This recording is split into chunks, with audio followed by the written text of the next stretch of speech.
ನಮಸ್ಕಾರ ಬಸ್ welcome back to Sagar stories IPL 2026 ಗೆ ಲಕ್ನೋ ಸೂಪರ್ ಜಾಯಿಂಟ್ಸ್ ಯಾರನ್ನ ರಿಟೈನ್ ಮಾಡ್ಕೊಬೇಕು, ಯಾರ್ಯಾರ ರಿಲೀಸ್ ಮಾಡಬೇಕು, ಸ್ಕ್ವಾಡ್ ಮೆಂಬರ್ಸ್ನ ನೋಡ್ತು ಅಂತ ಅಂದರೆ ನೋಡೋಣ. ಎಲ್ಲ ಟೀಮ್ ಬಗ್ಗೆ ವಿಡಿಯೋ ಮಾಡೋದಕ್ಕೆ ಟ್ರೈ ಮಾಡ್ತಾ ಇದ್ದೀನಿ.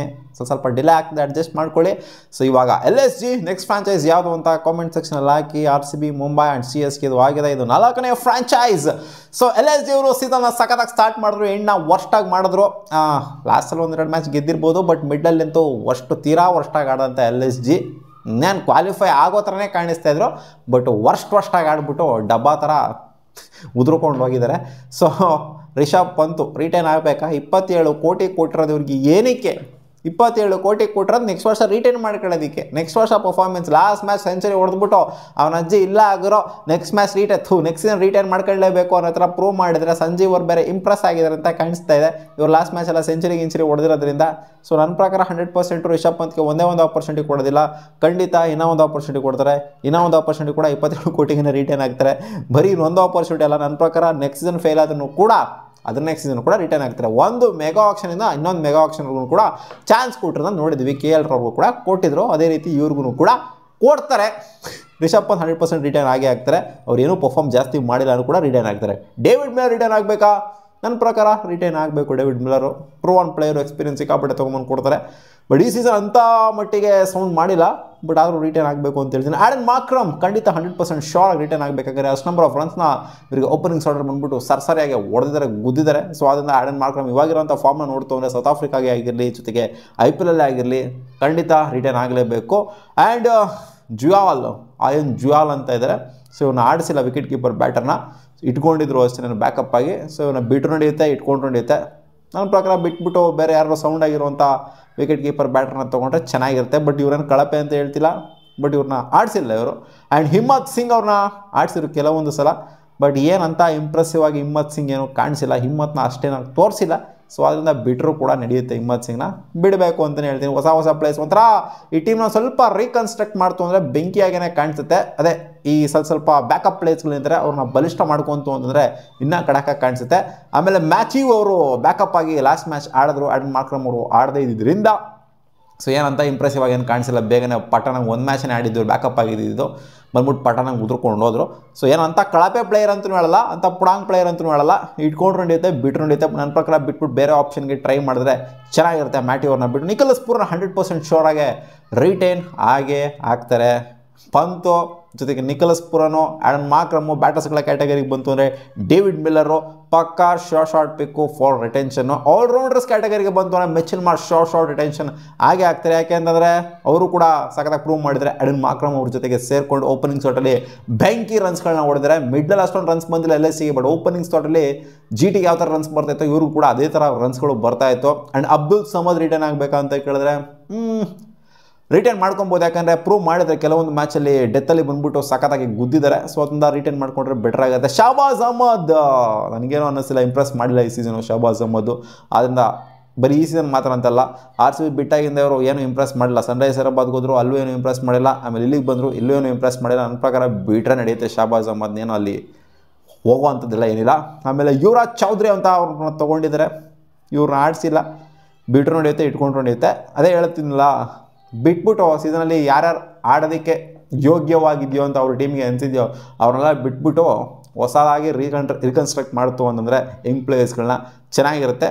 ಆ್ಯಂಡ್ ರಾಜ್ವರ್ಧನ್ ಅವ್ರನ್ನ ತಗೊಂಡಿದ್ರು. ಸೊ ರಾಜ್ವರ್ಧನ್ ಏನೋ ಅಂತ ಸೌಂಡ್ ಏನು ಮಾಡಿಲ್ಲ. ಈ ಆಲ್ರೌಂಡರು CSKಲಿದ್ರಲ್ವ ಈ ಆಲ್ರೌಂಡರು, ಆಮೇಲೆ ಈ ಟೀಮಿಗೆ ಬಂದರು, ಇಲ್ಲೂ ಕೂಡ ಏನೂ ಸೌಂಡ್ ಮಾಡಿಲ್ಲ.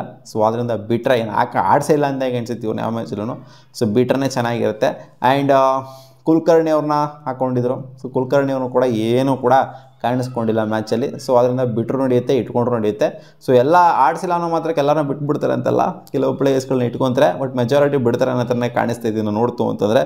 ಆಯುಷ್ ಬದನೆ 100% ರಿಟರ್ನ್ ಆಗೇ ಆಗ್ತಾರೆ. ಆ್ಯಂಡ್ ಶಾರ್ದುಲ್ ಠಾಕೂರು ಇವರು ರಿಪ್ಲೇಸ್ಮೆಂಟ್ ಆಗಿ ಬಂದಿದ್ದು. ಆ್ಯಂಡ್ 100% ಶಾರ್ದುಲ್ ಠಾಕೂರ್ನು ಕೂಡ ರಿಟೈನ್ ಆಗ್ತಾರೆ ಅಂತ ನನಗೆ ಸ್ಟ್ರಾಂಗ್ ಆಗಿ ಅನ್ನಿಸ್ತೈತೆ ಮಗ. ಆ್ಯಂಡ್ ಆವೇಶ್ ಖಾನ್ 100% ರಿಟರ್ನ್ ಆಗ್ತಾರೆ. Akash Deep heavy high price ಕೊಟ್ಬಿಟ್ಟು ತೊಗೊಂಡಿದ್ರು. ಅವ್ರು ಎಷ್ಟು 9 ಕೋಟಿನೋ 10 ಕೋಟಿನೋ ಕೊಟ್ಬಿಟ್ಟು ತೊಗೊಂಡಿದ್ರು. ಆಕಾಶ್ ದೀಪ್ನ ಬಿಟ್ರೆ ನಡೆಯುತ್ತೆ. ಇವರಿಗೆ ಪರ್ಸು ಯಾಕಂದರೆ ಸಿಕ್ಕಾಪಟ್ಟೆ ಓಡಿಸ್ಕೊಂಡ್ರು ಗುರು ಆಕಾಶ್ದೀಪ್, ವಿಕೆಟ್ಸು ಅದು ಇದು ಎಲ್ಲ ಏನು ತೆಗ್ದೇ ಇಲ್ಲ, ಅಲ್ಲಿ ತೆಗೆದ್ರು ಕೂಡ ನಾಯಿ ಓಡಿಸ್ಕೊಂಡು ಓಡಿಸ್ಕೊತಾ ಇದ್ರು. ಸೊ ಆಕಾಶ್ದೀಪ್ನ ಬಿಟ್ಟರೆ ನನ್ನ ಪ್ರಕಾರ ಸ್ವಲ್ಪ ಪರ್ಸ್ನ ಇಟ್ಕೊಂಡು ಇವ್ರು ಆಪ್ಷನ್ಗೆ ಹೋಗ್ಬೋದು. ಆ್ಯಂಡ್ ಸಿದ್ಧಾರ್ಥ್ ಸೊ ಇವ್ರನ್ನೂ ಕೂಡ ಬಿಟ್ಟರೆ ನಡೆಯುತ್ತೆ. ಇವರೇನಂತ ಇಂಪ್ರೆಸಿವ್ ಆಗಿ ಏನು ಕಾಣಿಸ್ಕೊಂಡಿಲ್ಲ. ಆ್ಯಂಡ್ ದಿಗ್ವಿಶ್ ಇವ್ರು ಸಿಕ್ಕಾಪಟ್ಟೆ ಇಂಪ್ರೆಸಿವ್ ಆಗಿ ಕಾಣಿಸ್ಕೊಂಡಿದ್ದಾರೆ. ಏನೇ ಆ್ಯಟಿಟ್ಯೂಡ್ ಇರ್ಬೋದು, ಬಟ್ 100% ನನ್ನ ಪ್ರಕಾರ ರಿಟರ್ನ್ ಆಗಬೇಕು ದಿಗ್ವಿಶ್ ಅವರು. ಯಾಕಂದರೆ ಎಕನಾಮಿಕಲಾಗಿ ಕಾಣಿಸ್ಕೊಂಡು ಜೊತೆಗೆ ವಿಕೆಟ್ಸ್ನು ಕೂಡ ತೆಗೆಯುವಂಥ ಅಬಿಲಿಟಿ ಸಿಕ್ಕಾಪಟ್ಟೆ ಇದೆ. ರವಿ ಬಿಷ್ಣಾಯ್ಗಿಂತ ಈ ಸೀಸನ್ನು ಸಿಕ್ಕಾಪಟ್ಟೆ ಇಂಪ್ರೆಸ್ ಮಾಡಿರೋದು ಇಟ್ಸ್ ದಿಗ್ವಿಶ್. ನನ್ನ ಪ್ರಕಾರ ರವಿ ಬಿಷ್ಣಾಯ್ನು ಕೂಡ ಬಿಟ್ಟು ನಡೆಯುತ್ತೆ. ಅವರಿಗೆ ಸ್ವಲ್ಪ ಜಾಸ್ತಿ ಅಮೌಂಟೇನೆ ಕೊಟ್ಟಿದ್ದಾರೆ. ಅವ್ರ ಪರ್ಫಾರ್ಮೆನ್ಸ್ ಏನೂ ಕಾಣಿಸಿಲ್ಲ ಈ ಸೀಸನ್ನು. ಏನಂದ್ರೇನು ಇವ್ರಿಗೆ ಕಂಪೇರ್ ಮಾಡೋದು, ದಿಗ್ವಿಶಿಗೆ ಕಂಪೇರ್ ಮಾಡ್ತು ಅಂದರೆ ರವಿ ಬಿಷ್ಣಾಯ್ ಏನೂ ಇಲ್ಲ ಅನ್ನೋ ಥರನೇ ಆಡಿರುವಂಥದ್ದು. ಸೊ ರವಿ ಬಿಷ್ಣಾಯ್ ಬಿಟ್ಟು ನಡೆಯುತ್ತೆ. ಯಾಕಂದರೆ ಸಿಕ್ಕಾಪಟ್ಟೆ ಸೀಸನ್ ಇವ್ರಿಗೆ ರಿಟೈನ್ ಮಾಡ್ಕೊಂಡು ಬಂದ್ಬಿಟ್ಟು ಸ್ವಲ್ಪ ಏನೋ ಕೊಬ್ಗಿಬ್ ಜಾಸ್ತಿ ಆಗೋಗ್ಬಿಟ್ಟೈತೆ. ರವಿ ಬಿಷ್ಣಾಯ್ಗೆ ಏನೂ ಕೂಡ ಪರ್ಫಾರ್ಮ್ ಮಾಡಿಲ್ಲ ಈ ಸೀಸನು. ವೆಲ್ ಆರೋಕ್ ರಿಟರ್ನ್ ಆಗಬೇಕಾ, ಸಾರಿ ಹಿಂದೆ ನೆನಪು ಬರ್ತಾ ಇದ್ದೀನಿ. ಆಕಾಶ್ ಸಿಂಗ್ ಸೊ ಇವರು ಸ್ವಲ್ಪ ಇಂಪ್ರೆಸಿವ್ ಆಗಿ ಕಾಣಿಸ್ಕೊಂಡಿದ್ದಾರೆ ಈ ಯಂಗ್ಸ್ಟರು. ಸೊ ರಿಟರ್ನ್ ಮಾಡಿ ನಡೆಯುತ್ತೆ. ಕೆಲವೊಂದು ಸಲ ಇವರು ಕೂಡ ಓಡಿಸ್ಕೊಂಡಿದ್ದಾರೆ, ನಾಯಿ ಓಡಿಸ್ಕೊಂಡು ಕೆಲವೊಂದು ಸಲ ವಿಕೆಟ್ಸ್ನು ಕೂಡ ಎತ್ತಿದ್ದಾರೆ. ಬಟ್ ಇಂಪ್ರೆಸ್ ಮಾಡಿದ್ರೆ ಸೀಸನ್ ಕನ್ಸಿಸ್ಟೆಂಟಾಗಿ ಆಪರ್ಚುನಿಟಿ ಅಂತೂ ಆಕಾಶ್ ಸಿಂಗ್ ಈಗ ಕೊಟ್ಟಿದ್ರು, ಅದರಿಂದ ರಿಟರ್ನ್ ಮಾಡ್ತಾರೆ ಅಂತ ಅಂದ್ಕೊಂಡಿದ್ದೀನಿ. ಶಮಾರ್ ಜೋಸಫ್ ಇವ್ರಿಗೇನು ಅಷ್ಟೇನಾಗಿ ಆಡಿಸಿಲ್ಲ, ಬಿಟ್ಟರು ನಡೆಯುತ್ತೆ.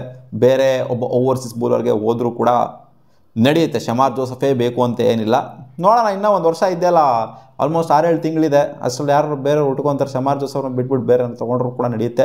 ಪ್ರಿನ್ಸ್ ಯಾದವ್ನ ರಿಟರ್ನ್ ಮಾಡ್ತಾರೆ ಅಂತ ಅಂದ್ಕೊಂಡಿದ್ದೀನಿ. ಆಕಾಶ್ ಸಿಂಗ್ ಮತ್ತು ಪ್ರಿನ್ಸ್ ಸ್ವಲ್ಪ ಮಟ್ಟಿಗೆ ಇಂಪ್ರೆಸ್ ಮಾಡಿದರೆ, ಅದರಿಂದ ಇಬ್ಬರನ್ನೂ ಕೂಡ ರಿಟರ್ನ್ ಮಾಡ್ತಾರೆ ಅಂತ. ವೆಲ್ ಆರೋಕ್ ಇವ್ರು ರಿಪ್ಲೇಸ್ಮೆಂಟ್ ಆಗಿ ಬಂದಿದ್ದು ಮಯಾಂಕ್ ಯಾದವ್ ಜಾಗದಲ್ಲಿ. ಮಯಾಂಕ್ ಯಾದವ್ಗೆ ಅಷ್ಟು ಆ ಪಾರ್ಟಿ ಕೊಟ್ಬಿಟ್ರು ಇವ್ರು ದುಡ್ಡನ್ನ. ಮಯಾಂಕ್ ಯಾದವ್ 2 ಸೀಸನ್ ನೋಡ್ತು ಅಂತಂದರೆ ಲಾಸ್ಟ್ ಸೀಸನ್ ಬಿಟ್ಟಾಕಿ ಇಂಜುರಿ ಅದು ಇದು, ಈ ಸೀಸನ್ ಕೂಡ ಇಂಜುರಿ. ಮಯಾಂಕ್ ಯಾದವ್ಗೆ ಯಾವಾಗಲೂ ಇಂಜುರಿ ಆಗ್ತಿರೋದಲ್ಲ ನೋಡ್ತು ಅಂತಂದರೆ ಅವ್ರನ್ನ ಬಿಟ್ಟರೆ ಒಳ್ಳೇದು. ಯಾಕಂದರೆ ಆಲ್ಮೋಸ್ಟ್ ಎಷ್ಟು 11 ಕೋಟಿನೂ ಕೊಟ್ಟಿದ್ದಾರೆ ಅಂತ, 11-14 ಕೋಟಿನ ಎಷ್ಟೋ ಕೊಟ್ಟಿದ್ದಾರೆ, ಒಟ್ಟು ಹೆವಿ ರೈಟ್ನ ಕೊಟ್ಟಿದ್ದಾರೆ ಮಯಾಂಕ್ ಯಾದವ್ಗೆ. ಸೊ ಅದು ಬಿಟ್ಟರೆ ಒಳ್ಳೇದು, ಒಳ್ಳೆ ಪರ್ಸ್ ಉಳಿಯುತ್ತೆ. ಆಕಾಶ್ದೀಪ್ನ ಜೊತೆಗೆ ಮಯಾಂಕ್ ಯಾದವ್ನ ಬಿಟ್ಟರು ಅಂದರೆ ಒಳ್ಳೆ ಪ್ಲೇಯರ್ಸ್ನ ತೊಗೊಬೋದು ಮಿನಿ ಆಕ್ಷನಲ್ಲಿ. ಆ್ಯಂಡ್ ವಿಲ್ ಆರೋಕು ಉದ್ದ ಇದ್ದಾರೆ ಅಷ್ಟೇ, ಇಂಪ್ರೆಸ್ ಮಾಡಿಲ್ಲ, ಆಡಿಸಿದ್ರು ಬಟ್ ನನಗೇನೋ ಇಂಪ್ರೆಸಿವ್ ಆಗಿ ಕಾಣಿಸಲ್ಲ. ವಿಲ್ ಆರೋಕು ಆ ನ್ಯೂಜಿಲ್ಯಾಂಡ್ ಸೀರೀಸಲ್ಲಿ ಆಡಿದ್ಕೂ ಸುಮ್ಮನೆ ಉದ್ದ ಇದ್ರೆ ಓಡುವಂದು ಆಗ್ತಾರೆ, ನಾಯಿ ಓಡಿಸ್ಕೊಂತಾರೆ. ವಿಕೆಟ್ ಬಿದ್ದಿಲ್ಲ ಅಂತಲ್ಲ, ಬಟ್ ಹುಚ್ಚನಾಗಿ ಓಡಿಸ್ಕೊಂಡ್ರು ಬಂದ್ಬಿಟ್ಟು. ರವಿ ಬಿಷ್ಣಾಯ್ ಬಿಟ್ಟರೆ ನಡೆಯುತ್ತೆ ನನ್ನ ಪ್ರಕಾರ, ಅದು ಕೂಡ ಒಂದು ಸ್ವಲ್ಪ ಪೋಸು ಉಳಿಯುತ್ತೆ. ರವಿ ಬಿಷ್ಣಾಯ್ ಜೊತೆಗೆ ಮಯಾಂಕ್ ಯಾದವ್ ಆಮೇಲೆ ಆಕಾಶ್ ದೀಪು, ಸೊ ಈ 3 ಜನ ಮೇಯ್ನಾಗಿ ಬಿಟ್ಟರು ಅಂತಂದರೆ ಸ್ವಲ್ಪ ಪೋಸು ಜಾಸ್ತಿನೇ ಉಳಿಯುತ್ತೆ ಅಂತ ಕಾಣಿಸುತ್ತೆ LSGಗೆ.